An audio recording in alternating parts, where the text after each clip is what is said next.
Labis ang pagdadalamhati ng isang mag-anak sa Alaminos City, Pangasinan matapos pagbabarilin ang kanilang padre de pamilya.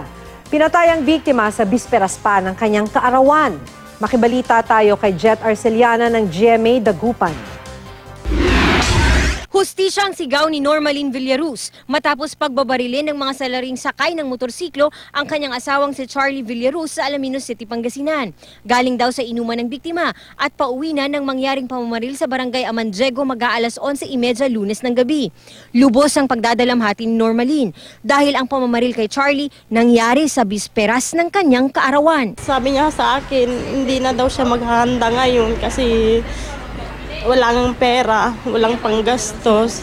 Kaya nung inimbitahan niya ng kumpare niya na mag-inuman sila, kaya pumunta siya doon. 7 basyo ng kalibre 45 baril ang na-recover sa crime scene. Malapitan din daw ang pamamaril sa biktima, base sa iba't ibang sugat nito sa ulo at katawan. Baka mayroon siyang nakaalitan doon sa inuman. Kaya yun ang isa sa mga tinitignan natin kung sino yung mga nakainuman niya o kaya nakaalitan niya. Blanco ang pulisya at ang naiwang kaanak ng biktima sa motibo sa krimen, lalo pat pamamasada lang ng tricycle ang tanging pinagkakaabalahan nito. Wala naman tayong na-record yung biktima. So, ang sabi naman ng mga nakakilala sa kanya is wala siyang nakakaaway.